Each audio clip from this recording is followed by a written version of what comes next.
안녕하세요. 저는 얼마 전에 개차반 같은 시부와 찌질이 전 남편과 이혼하고 혼자 살게 된 40대 초반의 돌싱이에요. 보통 결혼을 할 때 부모도 본다고들 하잖아요. 저는 그런 것들은 중요하지 않다고 생각했거든요. 그런데 그게 제 오판이었다는 걸 처음이자 마지막 결혼을 통해 알게 됐어요. 부모와 자식 간의 관계, 그리고 그 부모의 모습이 자녀에게 미치는 영향이라는 게 생각보다 단순하지 않다는 걸 제 전 남편과 시부를 보며 알았거든요. 저는 남편과 결혼하기 전까지 한 번도 결혼에 대해 긍정적으로 생각해 본 적이 없었어요. 저는 쇼핑몰을 운영하면서 먹고 살 걱정은 없었고, 무엇보다 괜찮은 남자를 만나기 힘들었어요. 여자 혼자 사업을 한다고 하면 꼭 밥상에 숟가락만 얹으려는 남자들이 나타나거든요. 그래서 그런 남자들 다 쳐내고 나니 남자를 못 믿겠더라고요. 그런 면에서 남편은 절대로 제 일에 간섭하려는 행동은 없었어요. 다만 저희 부모님은 시부와 관계가 그리 돈독하지 않았던 남편의 모습을 보고는 저와의 결혼을 꺼려하셨어요. 남편은 시부에게 전화가 오면 받지도 않고 끊어버리고 문자를 봐도 다 그 자리에서 삭제해버렸거든요. 부모를 보면 자식이 보이는 법이다. 보통 어머니가 죽고 없으면 아버지에게 마음이 가는 게 맞을 텐데, 이 정도로 관계가 소원한 거 보면 아버지 될 사람이 나쁜 사람이거나 자식이 어른을 공경하지 않는 사람이라는 뜻이지. 아버지가 그렇게 말씀하셨을 때는 저도 발끈해서 반박했어요. 아버지, 그냥 성격 탓일 수도 있죠. 서로 무뚝뚝할 수도 있고, 부녀가 아니면 몰라도 부자가 아니면, 그리고 나도 시댁이랑 크게 관여하지 않아도 되고 솔직히 나한테는 나쁘지 않은 상황이잖아요. 이때까지만 해도 저는 남편과 시부의 관계가 나쁘다는 것이 저에게는 좋은 일처럼 들렸어요. 주변 친구들에게 시댁 사람들에 대한 이야기를 들을 때마다 난 저렇게 못 산다며 고개를 절레절레 젓고는 했거든요. 그래서 시댁과 관계가 소원한 남편에게 더 마음이 갔던 건지도 모르죠. 그러나 친정 부모님은 아무래도 딸의 결혼이라 신경이 많이 쓰였던 것 같았어요. 이날을 떠올리면 그런 부모님의 걱정이 괜한 걱정이라며 웃으며 넘겼던 제 뒤통수를 한 대 때려주고 싶어요. 다시 돌아간다면 절대로 후회할 선택 따위는 하지 않았을 텐데요. 그러나 저는 그만큼 남편에게 신뢰를 느끼고 있었어요. 그래서 결혼까지 하게 됐고요. 친정은 꽤 잘 사는 편이었고, 다행스럽게도 저는 신혼집에 큰 돈을 들이지 않아도 되는 상황이었어요. 남편과 제 직장에서 가까운 곳에 친정아버지 명의 아파트가 한 채 있어서 결혼 전부터 거기서 살고 있었거든요. 아버지가 도와주셔서 그 집에서 신혼집을 차리게 됐고요. 평수는 넓지 않았지만 남편은 돈 안 들이고 신혼집이 생겼다는 것에 무척 고마워했어요. 그렇게 남편과의 신혼생활이 시작됐어요. 제 나이 40에 홍기를 꽉 채워 결혼한 연상연하 커플에게도 신혼은 즐거운 나날의 연속이긴 했죠. 그런데 그 즐거운 나날은 얼마 가지 못해 금이 조금씩 가기 시작했어요. 남편의 문제라기보다는 시부의 문제 때문이었죠. 시부가 사는 시댁은 저희 신혼집과 가까운 데 있었어요. 결혼 전 남편은 그 시댁에 살고 있지 않았어요. 관계가 그리 좋지 않았던 만큼 남편은 따로 자취를 하고 있었죠. 시댁과 신혼집이 가까웠지만 남편이 시부와 가깝지 않았기에 저도 시부와 그 정도 관계를 유지하게 될 거라고 생각했어요. 그런데 그 생각이 완전 잘못된 거였죠. 시부는 남편이 아니라 제게 연락하기 시작했어요. 세아가, 우리 집에 냉장고가 고장이 나서 뭘 할 수가 없구나. 반찬이 다 쉬어빠져서 이 여름에 보관도 못하고, 수리를 하자니 너무 낡아서 수리가 될지 걱정이고, 사자니 돈이 없고. 남편이 시부의 연락을 다 씹어대니 시부가 저에게 전화를 하는 건 정해진 순서였죠. 그렇다고 제가 시부 연락을 남편처럼 다 무시할 수는 없는 노릇이잖아요. 네, 아버님, 그이랑 상의해보고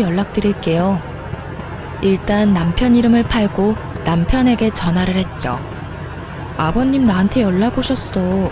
시댁 냉장고가 고장났다고 하시는데 어떻게 할까? 당신한테 연락 왔어? 웬만하면 무시하라고 말하고 싶은데 당신 입장도 좀 그럴 테니까 당신이 대충 알아서 해줘. 수리 필요하면 수리해도 되고 사야 된다면 원룸에 들어가는 작은 거 싼 거 사드려도 되고 어떤 일을 해도 내가 했다고 이야기하면 아버지도 수긍할 거야. 돈 없어서 안 해줬다고 해도 뭐라 하시지 못할 테니까 사실 무시하는 게 제일 좋긴 한데. 남편 말에 저는 생각보다 크게 놀라고 말았어요.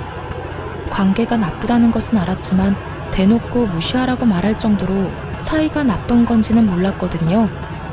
그 이야기를 듣는 내내 저는 어떻게 해야 하나 싶었어요. 그래서 일단 저희가 모으고 있던 생활비 통장에서 돈을 조금 빼서 시부에게 작은 원룸형 냉장고를 사드렸어요. 기존에 있던 것도 그것과 비슷한 크기라서 다행이긴 했죠. 시부는 제게 고맙다며 이빨은 칭찬만 해주더군요. 그렇게 사건이 일단락되는가 싶었는데 그 뒤로 시부는 무슨 문제만 생기면 저한테 전화를 했어요. 그럴 때마다 하는 말이 항상 가전이 고장났다는 거였죠. 처음에 사준 냉장고, 그 뒤에 중저가 작은 크기의 TV, 전자레인지까지 벌써 3개의 가전을 저희 생활비로 바꿔드렸어요. 그런데 마지막 전자레인지를 바꾸고 한 달도 안 돼서 또 연락이 왔어요. 아가, 요즘에 황사가 너무 심하구나. 집에 환기를 시킬 수도 없고 너무 갑갑해서 그러는데 공기청정기 하나만 집에 놔줄 수 없겠니? 배도 그렇게 좋지 않은데 나쁜 공기 쐬려니 여간 불편한 게 아니다. 집에서만이라도 깨끗한 공기 맡고 싶은데 어떻게 안 되겠냐? 한마디로 공기청정기를 사달라는 거였죠. 저는 시부에게 말했어요. 아버님, 저희도 요즘에 돈 나갈 곳이 많아서 이렇게 자주 사드릴 수는 없어요.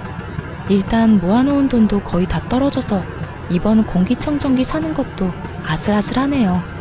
다음부터는 저희도 마련해드리지 못할 것 같아요. 저는 돌려서 말하면 시부가 또 눈치 없이 요구할까봐 일부러 대놓고 앞으로는 사주지 않겠다고 말했어요. 그래, 아무래도 오랫동안 같은 집에서 살다 보니 가구나 가전들이 많이 낡았지. 그래도 네 덕에 중요한 것들은 몇 가지 바꿀 수 있었으니 여기까지 해준 것만 해도 고마운 일이지. 솔직히 시부가 한 소리 할 줄 알았는데 의외로 알겠다며 수긍을 하더군요. 마지막이라는 생각을 하고 나니 홀가분하게 공기청정기를 사서 시댁으로 보냈어요. 앞으로 이런 일이 없겠지 하는 마음에 그간의 짜증을 덜어내고 보낸 거였죠. 마지막이다 생각하니 마음도 그 전보다야 편했어요. 그리고 공기청정기를 시부에게 사주고 집에 돌아와 저는 집 정리에 들어갔어요. 제가 계속 살던 집이라 결혼 후에 남편 짐이 들어오면서 점점 공간이 좁아지기 시작했거든요. 그래서 집을 정리하면서 안 쓰는 물건들, 상태가 꽤 괜찮은 것들은 모두 중고마켓에 팔기로 결정했죠. 그런데 중고마켓에서 글을 올리려고 했는데 바로 보이는 화면에 제가 시부에게 사준 것과 동일한 공기청정기가 딱 올라와 있더라고요. 올린 지 얼마 안 된 게시물이었는데 그것도 미개봉으로 올라와 있더군요. 인기가 많은 모델이 아니었기 때문에 정확하게 기억하고 있었거든요. 이상하다 싶어서 사진을 확인해 봤는데 아무리 봐도 방바닥이며 벽지가 시부 집에 있는 것과 똑같은 거였어요.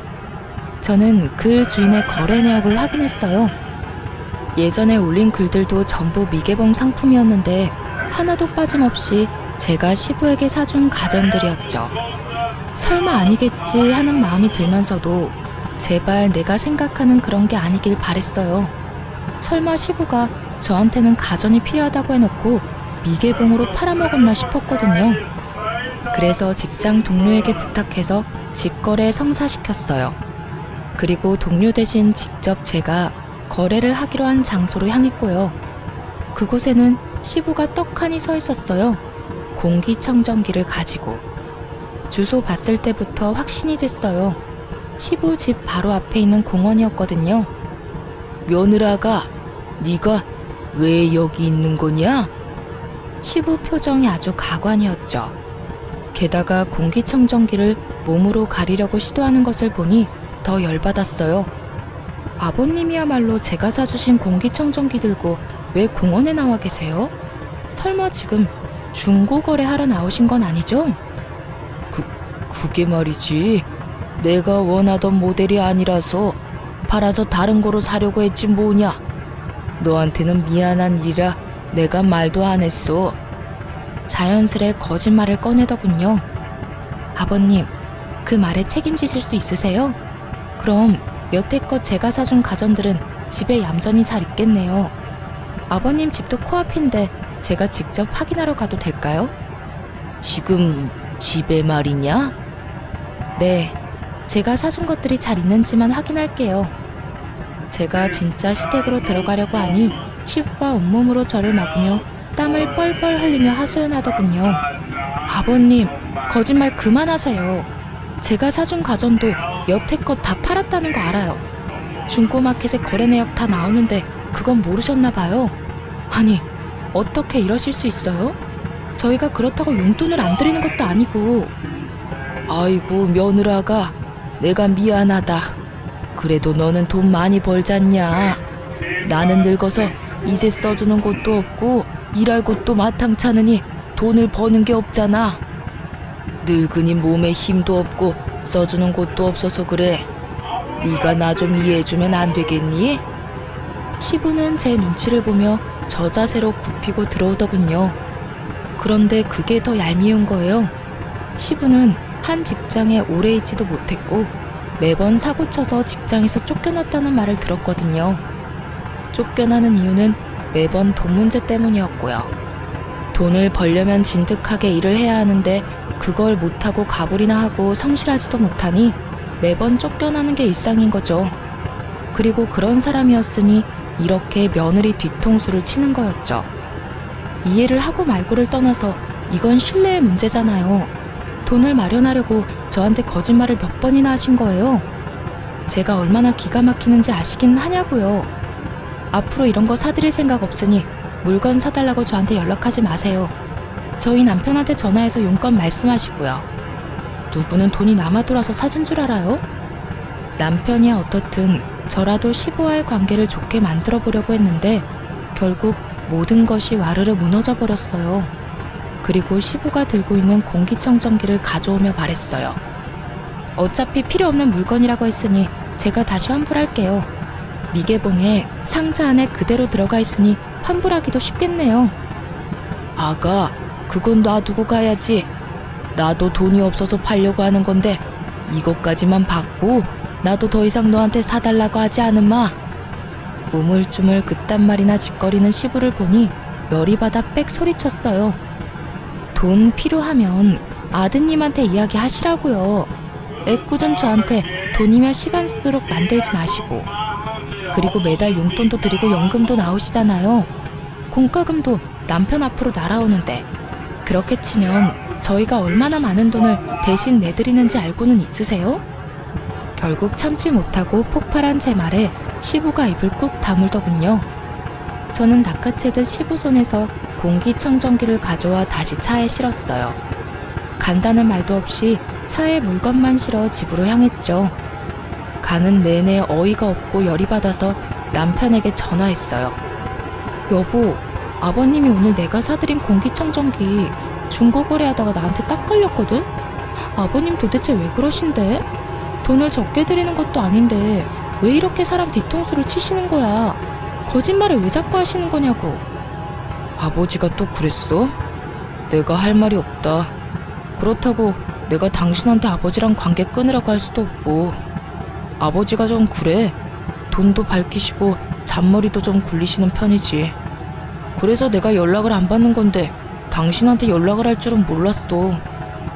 사실 나한테도 몇 번이나 문자로 집 싱크대며 세면대며 고장났다고 연락 많이 왔거든. 내가 다 읽고도 무시했더니 당신한테 연락했나봐. 처음부터 시부가 어떤 사람인지 왜 아버지 연락을 무시하는지 자세히 설명해줬더라면 저도 시부에게 당하지는 않았을 거예요. 물론 처음 한두 번이야 며느리가 시부에게 해줄 수 있는 일이었지만 그마저도 시부에게는 저에게 사기를 친 거나 마찬가지인 일이잖아요. 제가 물어볼 때는 아무것도 아니라며 설명해 주길 꺼려했던 남편이 제가 당하고 나서 이런 이야기를 하는 게 참 답답하고 짜증이 나서 한마디 했어요. 그런 거면 미리 말을 해줬어야 알지. 당신만 알고 있으면 어떡하냐고. 내가 가전 사다가 시아버지한테 드릴 때도 당신 그냥 멀뚱멀뚱 지켜보고만 있었잖아. 나한테 한 번쯤은 의심해보라는 말 정도는 할 수 있었던 거 아니야? 솔직히 몇 번이나 내가 당신한테 이야기했는데 당신은 알아서 하라고만 했잖아. 아, 일단 알겠어. 앞으로 나 아버님 연락 안 받을 거고 받더라도 다 당신한테 넘길 테니까 그렇게 알고 있어.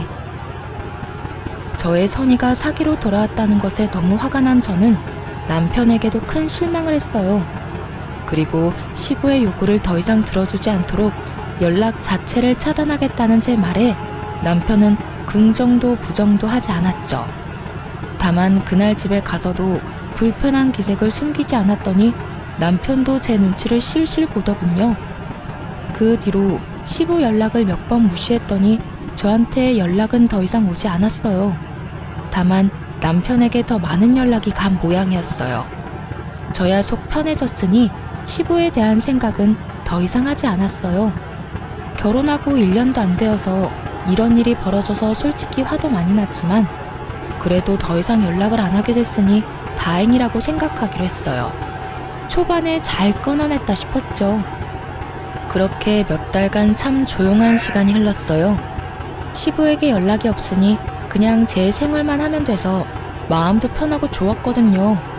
그런데 그 평화로운 시간은 모르는 번호에 연락 한 통으로 다시 와장창 무너졌어요. 저는 폰이 2대가 있어요. 한 대는 개인적으로 사용하는 폰이었고 한 대는 사업용으로 사용하는 회사 폰이었죠. 그리고 회사 폰으로는 모르는 사람들 연락도 자주 오는 편이었어요. 여느 때와 다름없이 모르는 연락처로 온 번호를 받았더니 어떤 중년 남자의 목소리가 들렸어요. 혹시 전화 받으신 분이 이종길 씨 며느리 되십니까? 시부 이름을 대는 남자 목소리에 저도 깜짝 놀랐죠. 제가 며느리 되는데 누구세요? 아, 저는 이종길 씨하고 사고가 난 사람인데요. 이종길 씨가 자전거를 몰고 오다가 저를 치었어요. 자전거 전용 도로도 아니고 갑자기 골목에서 튀어나와서 사람을 치는데 병원에 가야 해서 합의금이라도 받으려고 하니 돈이 없다면서 자식들한테 연락하라고 하지 뭡니까? 아들은 전화해도 한 통도 받지를 않으니 결국 며느님한테 연락한 겁니다. 시부가 자전거로 사람을 쳤다기에 깜짝 놀라서 말했어요. 몸은 괜찮으세요? 이를 어째. 일단 저희 아버님 좀 바꿔주시겠어요? 그래, 나다. 이런 일로 연락해서 미안하구나. 다짜고짜 미안하다는 말을 꺼내는 시부에게 제가 말했죠. 아버님, 사고 난 거 어떻게 하기로 하셨어요? 상대방이 많이 다쳤나요? 병원에 가봐야 할 것 같은데 일단 50만 원만 좀 빌려줘라. 내가 차용증이든 뭐든 쓸 테니까 지금 당장 이 사람하고 합의는 해야 하지 않겠니?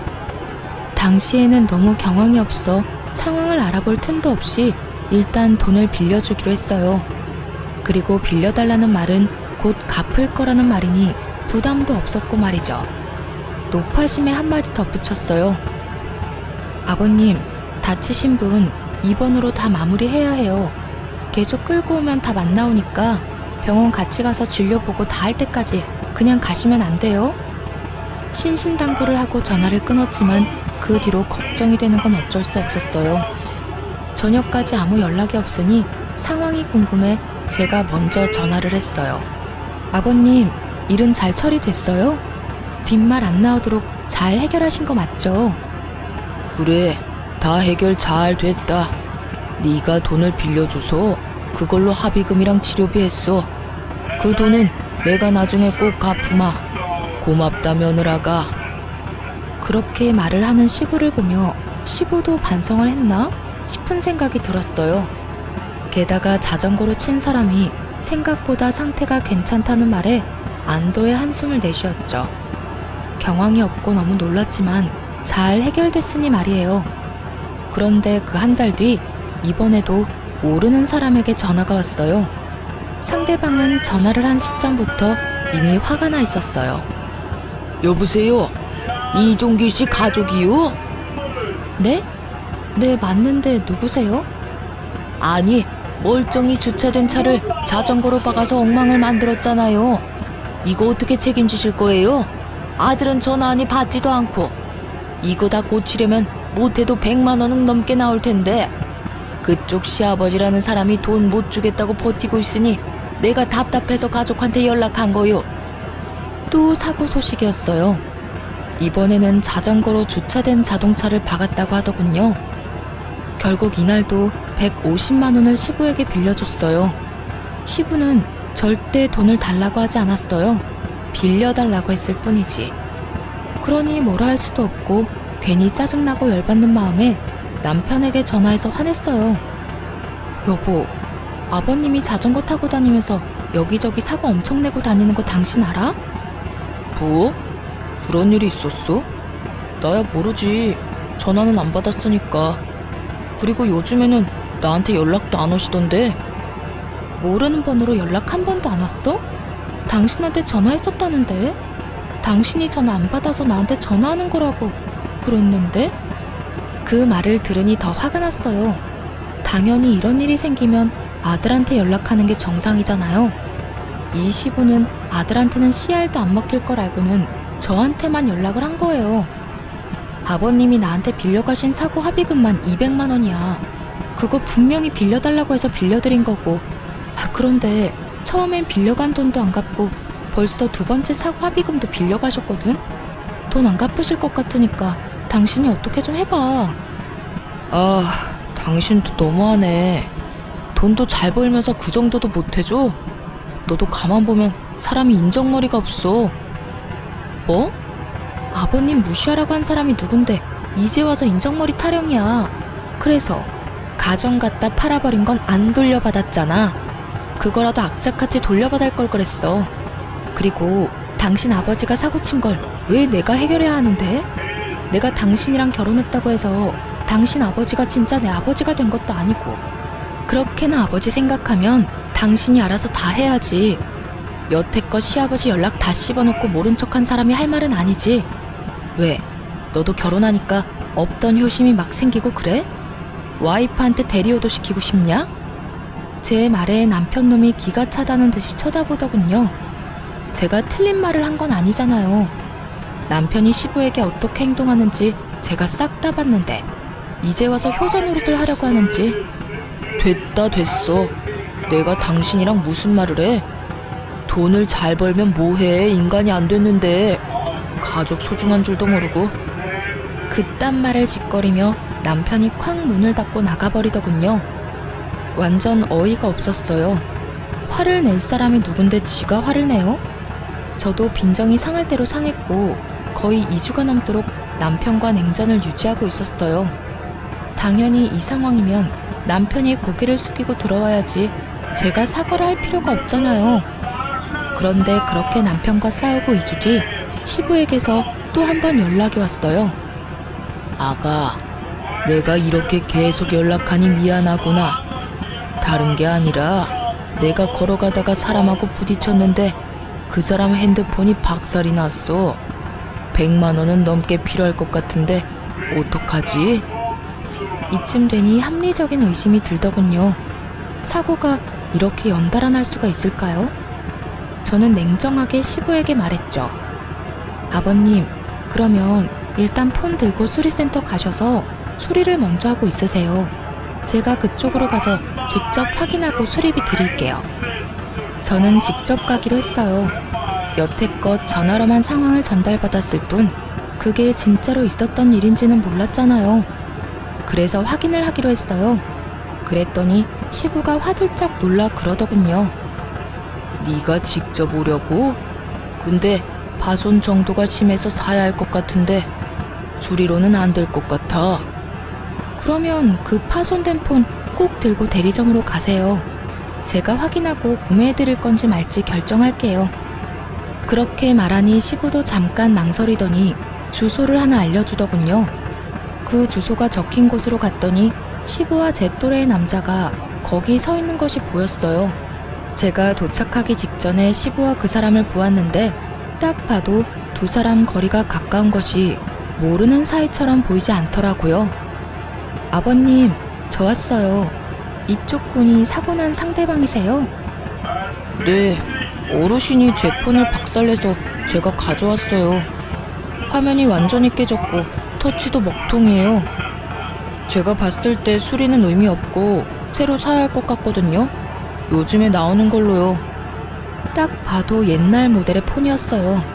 그걸 요즘 모델로 바꾸겠다는 남자를 보니 기도 안 차더군요. 그렇지만 오늘만큼은 그냥 해달라는 대로 해줄 생각이었어요. 화장대 깊숙한 곳에 모셔뒀던 그 카드를 가져왔으니까요.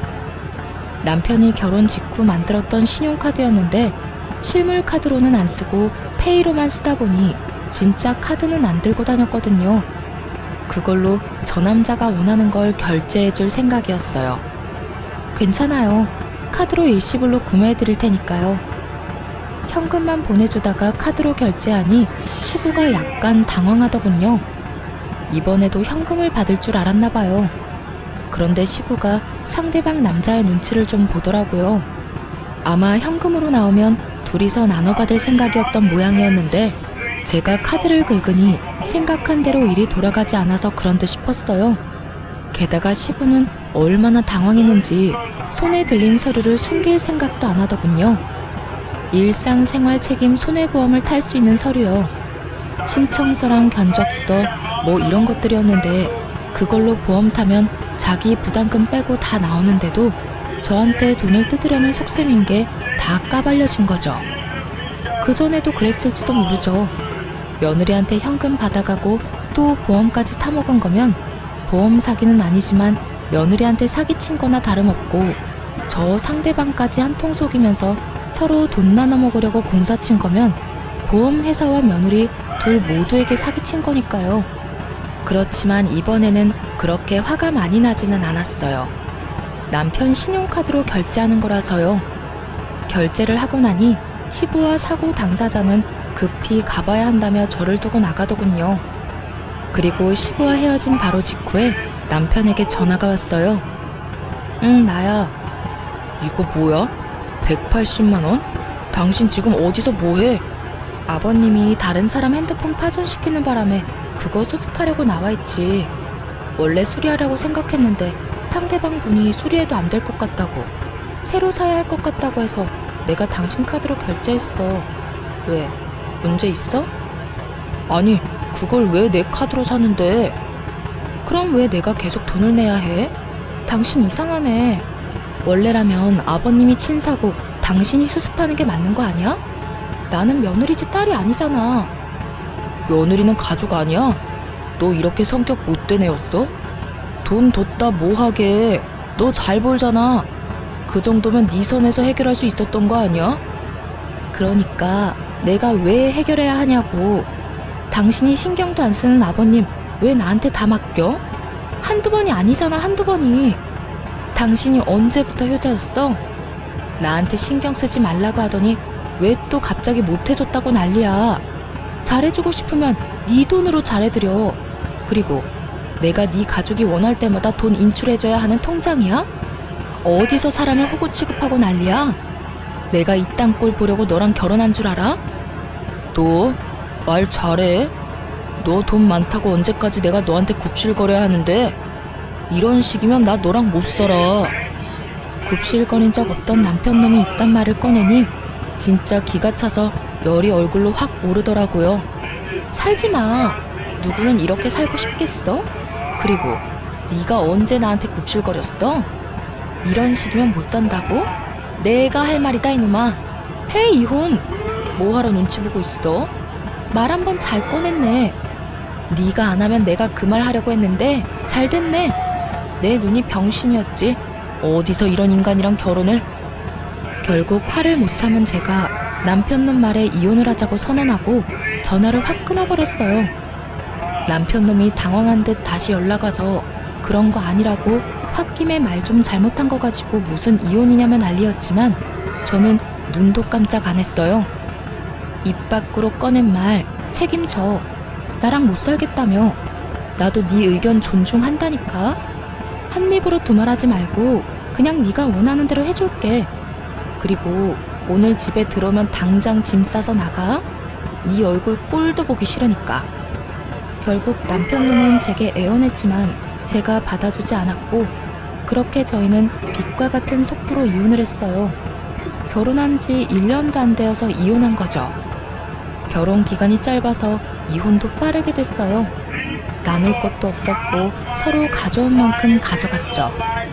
그렇게 이혼하는 동안 다행인지 불행인지 시부는 연락을 한 번도 안 했고, 저는 당연히 시부가 우리 이혼에 대해 알게 됐기 때문에 연락이 안 오는 거라고 생각했어요. 그런데 이혼이 다 된 후에 시부에게서 전화가 한 통 왔어요. 이혼을 했는데 전화를 할 정도면 뭔가 큰일이 있어서 그런가 싶어서 전화를 받았는데, 시부가 굉장히 급한 목소리로 용건부터 건네더군요. 아가, 내가 급해서 그러는데 돈 좀 빌려줄 수 없겠냐? 아들 녀석이 전화를 안 받아서 그래. 내가 실수로 외제차를 박았는데 차주가 500만 원이나 달라고 하네. 너도 알다시피 내가 그 큰 돈이 어딨냐? 내가 믿을 사람이 너뿐이라 그래. 가족 좋다는 게 뭐냐? 이럴 때 돕는 거지. 내가 꼭 그 돈 갚아줄 테니까 한 번만 더 도와다오. 응? 말하는 이야기를 들어보니 저희 부부가 이혼했다는 것도 전혀 모르고 있는 눈치였어요. 그때 저는 좋은 생각이 났어요. 아버님, 제가 예전에 빌려준 돈 200만 원이요. 그것도 빌려가시고는 안 갚으셨잖아요. 그거 먼저 갚아주지 않으시면 더 이상 돈을 못 빌려드려요. 여태껏 빌려준 돈도 갚지 않는데 제가 뭘 믿고 500만 원이라는 큰 돈을 빌려드려요? 앞에 빌려준 거 갚으시면 또 모를까. 200만 원을 갚으라고? 당장 돈이 없어서 전화를 했는데 돈을 내놓으라니. 못 갚으실 것 같으면 저도 500만 원은 못 빌려드려요. 그럼 전화 끊을게요. 아, 아니다. 내가 지금 200만 원 보낼 테니 그거라도 빌려다오. 시부는 얼마나 급했는지 허둥지둥 제 계좌로 그때 빌려간 200만 원을 보냈더군요. 저는 돈이 들어온 걸 확인하고 돈부터 다른 계좌로 보냈어요. 급했는지 시부가 다시 전화와서는 한 번 더 저를 재촉하더군요. 지금 돈 보냈으니까 확인해보고 500만 원 지금 당장 보내주거라. 차주가 지금 당장 돈 안 내놓으면 집에 가지도 못하게 할 판이라. 그런데 제가 가만히 생각해보니까 500만 원은 못 빌려드릴 것 같네요. 솔직히 아버님이 저 뒤통수 치신 게 한두 번은 아니시잖아요. 뒤통수라기보다는 거의 사기 수준이었는데. 그러니까 500만 원은 알아서 하시거나 제 전남편하고 이야기하세요. 뭐? 지금 무슨 말을 하는 거야? 전남편이라니? 저희 이혼했어요. 아버님 덕분에요. 여태껏 그것도 모르셨어요? 그래도 이 기회에 서로 주고받은 돈 확실하게 정리하게 돼서 다행이다 싶어요. 그러니까 이 연락처 바꿀 거니까 연락하지 마시고 돈 써야 할 일 있으면 아들한테 연락하세요. 남의 귀한 딸에게 빨대 꽂지 마시고요. 저는 그렇게 말하고 전화를 탁 끊어버렸어요. 길게 할 말도 없었어요. 솔직히 이번에도 저한테 사기치려는 것처럼 보였거든요. 돈도 다 정산했겠다. 굳이 무슨 이야기를 더 할까요?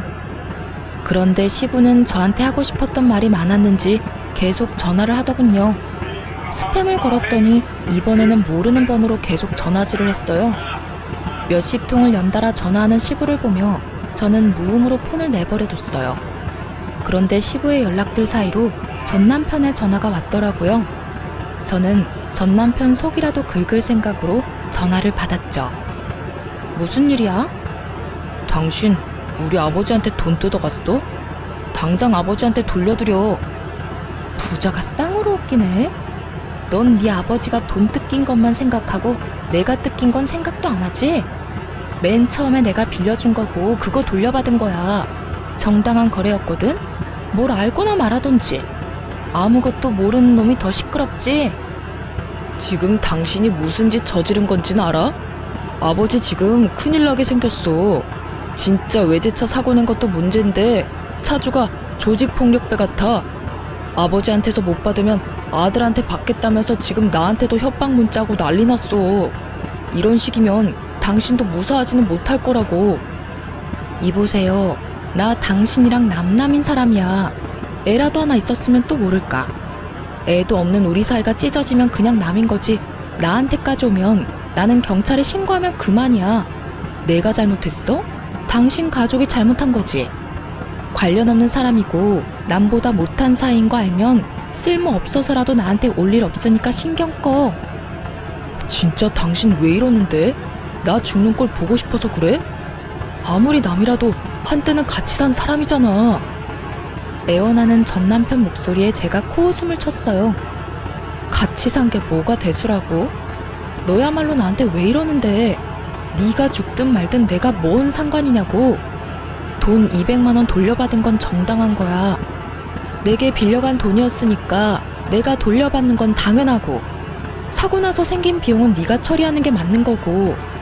마누라 없어서 어떡하냐? 돈 대신 내줄 사람 없어서. 그러게, 있을 때 좀 잘하지. 잃고 나서 후회하면 다 무슨 소용이래? 어찌됐건 나는 이제 당신 집안이랑 상관없는 사이니까 이런 일로 전화하지 마라. 기분 더러우니까. 그렇게 전화를 끊고 나니 속이 다 시원하더군요. 나중에 전해 듣기로 결국 전 남편은 조폭 같은 남자에게 시부 대신 500만 원을 지급하며 돈을 날렸고, 저는 시부가 제게 빌려간 돈 200만 원을 고스란히 돌려받을 수 있었어요. 시부의 패착은 아들 부부가 이혼 상황이라는 걸 몰랐다는 거겠죠. 전 남편도 웃긴 게 이혼 전에는 시부를 가족으로 생각하니만이 이따위 망언을 짓거리더니 결국 이혼한다는 이야기조차 시부에게 알리지 않을 정도로 시부와 관계가 좋지 않았다는 점이에요. 본인은 불효를 해도 당연하고 와이프는 무조건 효도를 해야 한다는 전 남편의 생각이 고스란히 드러나는 부분이었죠. 그걸 보고 나니 마누라에게 대리효도 시키려는 천하의 나쁜 놈과 이혼하게 된 것이 제 일상에서 가장 잘한 일이 아니었나 생각하게 됐어요. 그렇게 전 남편과 이혼하고 2년 동안 일을 자식과 남편 대하듯 아끼며 열심히 키워나갔어요. 쓸데없는 시댁일에 신경을 덜 쓰게 되니 일에 탄력이 붙어서 매출도 많이 좋아졌죠. 그렇게 이혼 후 2년 동안 쉬지 않고 달려온 제게 전 남편의 재혼 소식이 들려왔어요. 바로 SNS를 통해서요. 청첩장 사진이 떡하니 올라왔는데 솔직히 상대방 여자에게 딱 한 마음뿐이었어요.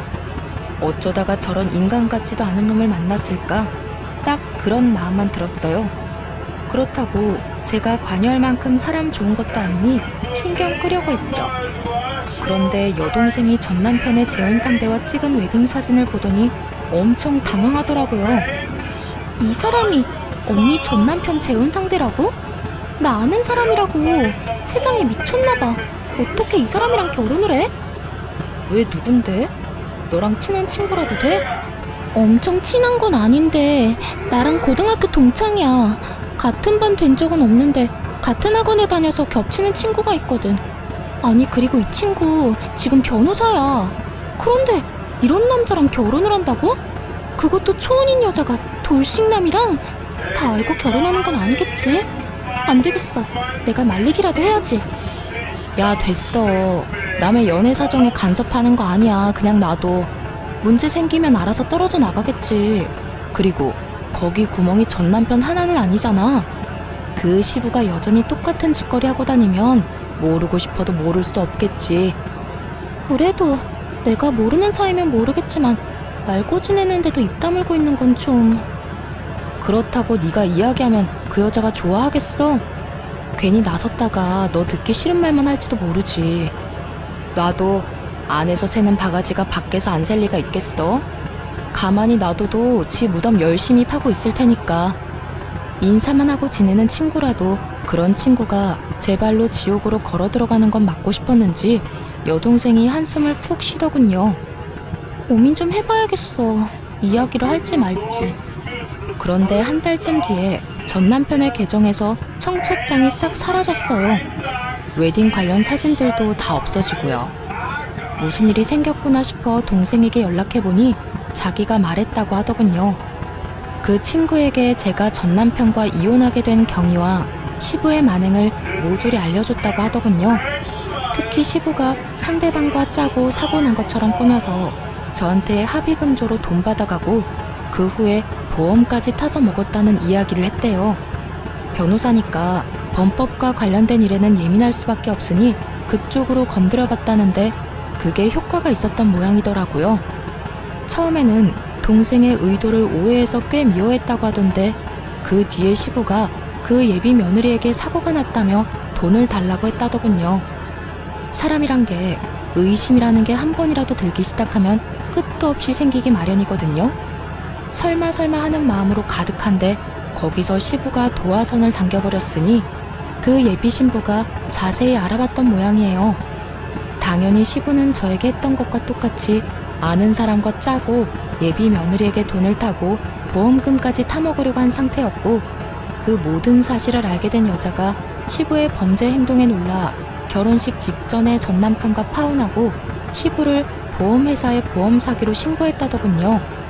전 남편은 결국 결혼 비용을 다 날리고 시부는 저와 전 남편이 이혼했던 시기에 보험 사기로 벌금형을 몇 번 받은 적이 있어서 결국 이번에는 실형을 살게 됐더라고요.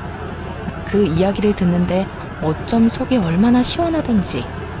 전 남편과 그 가족인 시부와 엮일 뻔했던 그 친구는 여동생을 찾아와 고맙다며 인사까지 하고 갔다고 해요. 의심하지 않았다면 자기도 모르게 선뜻 도와줄 뻔했다고 말이죠. 속이 시원한 저와는 달리 전 남편은 아주 속이 불편했던 것 같더라고요. 그 파혼 몇 달 뒤에 전 남편이 아주 화가 나서 저를 찾아왔더군요. 당신이 온 동네 내 소문 다 내고 다녔어? 설마 내가 재혼하는 게 짜증나서 내 재혼 막으려고 그런 짓 한 거야? 내 앞길이 그렇게 막고 싶었어? 이 나쁜 년아. 네가 뭔데 나한테 이런 짓을 저질러? 우리 이혼하고 남남인 거 잊었어? 그러면 내가 누구랑 뭘 하든 상관 말았어야지. 누가 누구 앞길을 막아. 뭘 착각하는지 모르겠지만 나는 네 앞길을 막은 게 아니라 그 여자 인생 살려준 거야. 내가 못하러 너 같은 놈 앞길을 막아? 알아서 나락으로 떨어질 놈을. 근데 가려면 너 혼자 가야지. 왜 애꿎은 여자를 끌어들여? 그리고 네가 파혼당한 게 나 때문이 아니지.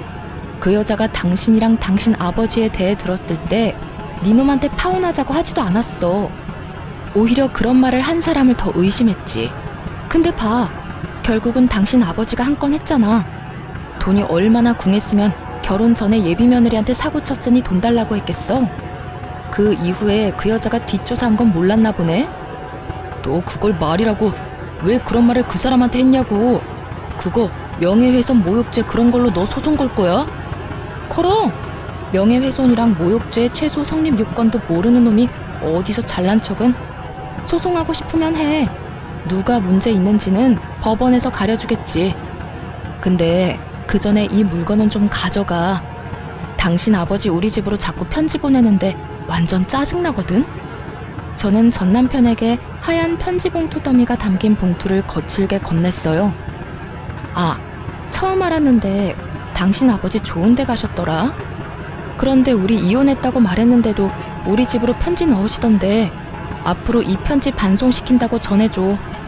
그리고 그렇게 중요하고 효도하고 싶은 아버지면 좀 잘해.